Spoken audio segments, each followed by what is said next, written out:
Hi, my name is Zari Francis, and I currently lead the IP protection program at IEEE.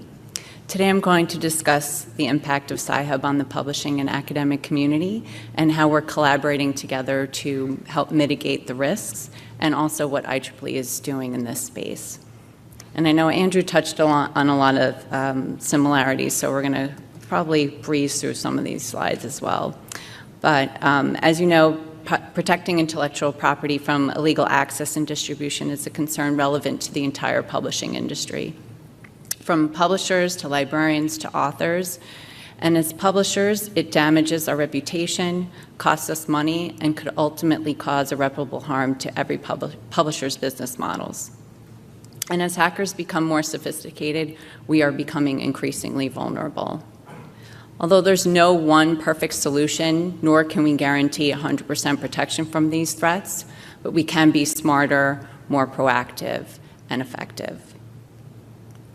So last fall, I shared this slide, which depicts Sci-Hub activity that we received, this data, which was a result of us IEEE contacting a university about Sci-Hub activity. And it continues to occur. We received this list as of this past March, and it's encompassing more than 450 sites. So it's 100 more sites, 4 times the amount of requests, and this is an example of the continued vulnerability that we all share. And we're receiving this data continuously as we contact customers. But this was one illegal attempt to access IEEE Explore. And had we not alerted these universities of these infractions, that activity would have continued to occur.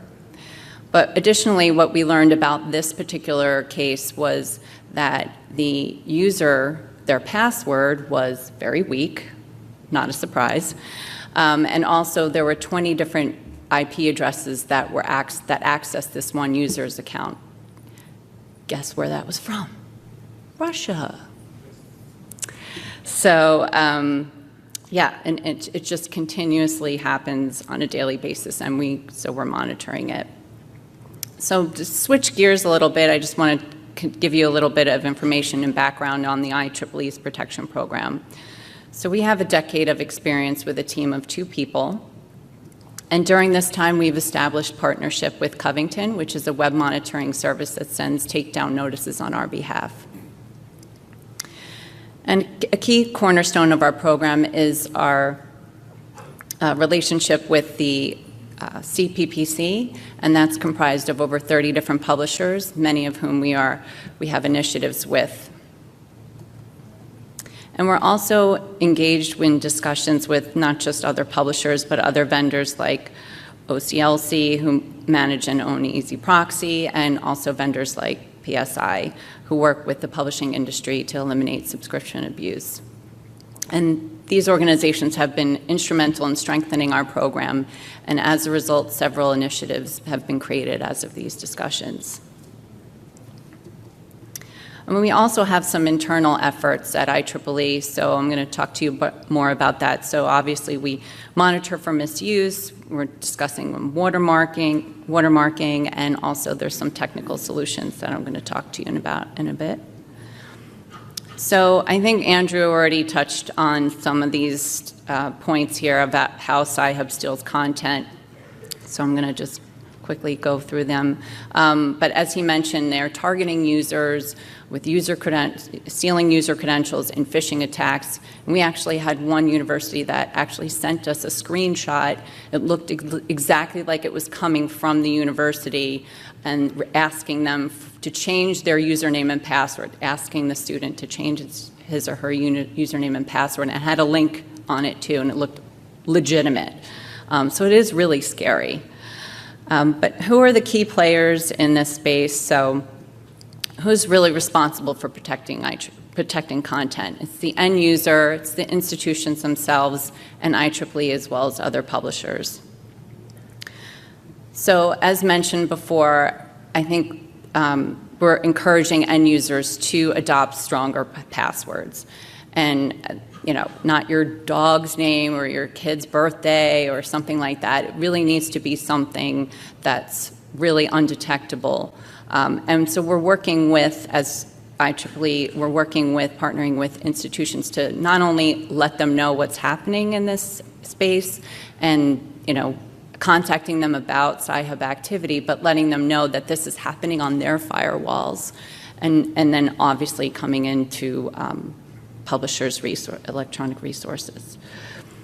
So we're, as I already mentioned, that we're contacting universities, but we think that we want to encourage institutions to make changes to their security systems. And while there's no standardization, like banks have a certain standard that they have to adhere to, there's no standardization for security for universities. So it really runs the gamut, and we've talked to universities that have their own IT staff at their libraries, and then there are some who don't even know how to read an easy proxy log file. So it really runs the gamut on what can actually be done and the resources that libraries have. So we're working with libraries to help them and educate them and then provide them with tools.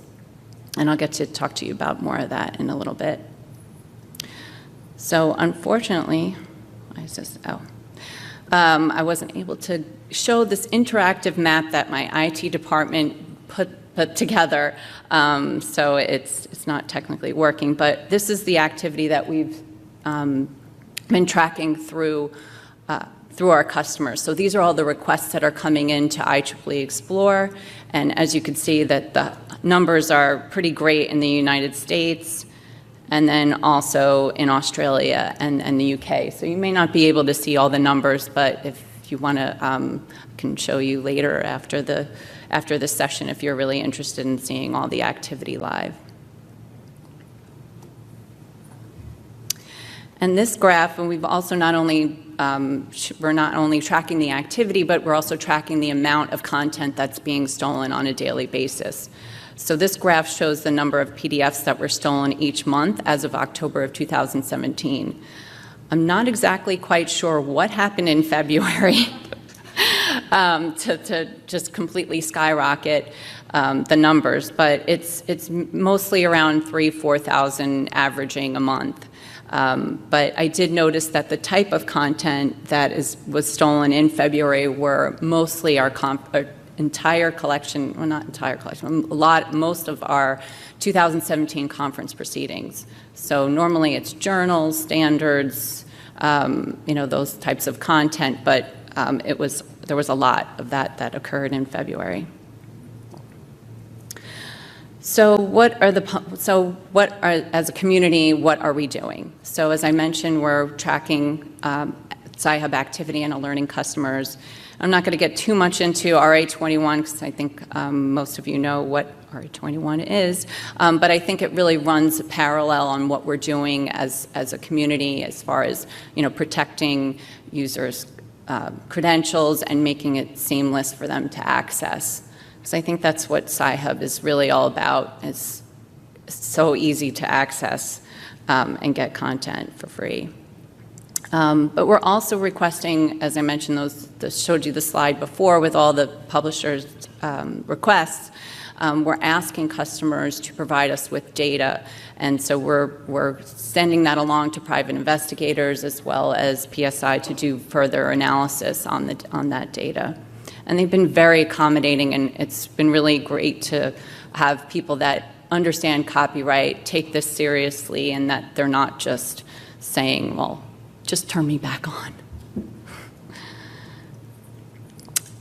So we're not only working with other publishers, but we're working with these academic institutions. So one particular customer that we've worked with, they developed a technical solution, and so as a result, we are working with OCLC on developing that, expanding that solution, and we're hoping to have that available within the next several months. And as Rick mentioned, that we also recently formed, and that was, sorry, not so recently, but in September 2017, the Sci-Hub Executive Steering Group, and that consists of over 14 representatives from different publishers. And that also has 4 functional working groups. So there's a technical working group, legal working group, communications, and university relations working group.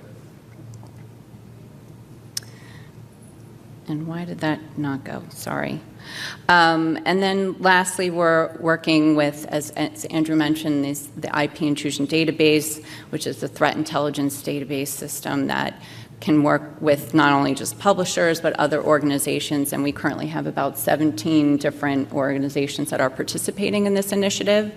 And so we're working also to coordinate with the academic community to help them understand what, to look forward to receiving these notices. And it's not just Sci-Hub activity that we're looking at. We're looking at all, as Andrew mentioned, hackers, scrapers, spammers, you name it. So it's really a centralized way for us to figure out what's happening within the publishing industry and also assist our customers as well. So overall, we're continuing to seek and test technical advancements, and so we're staying on top of changing Sci-Hub domain names.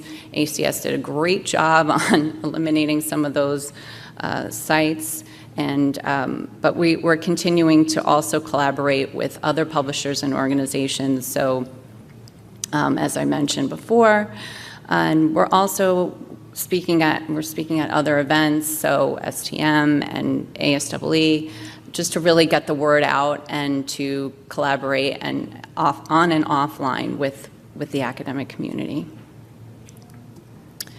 And lastly, we're working internally at IEEE to discuss ways to thwart the activity, so can't really discuss that too much here, but if you're interested to learn more, feel free to contact me.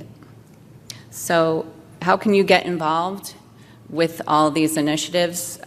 So you can see me after the session to find out more information, and also for Andrew to talk more about the IP intrusion database initiative. He's heading that. And so thank you very much for your time.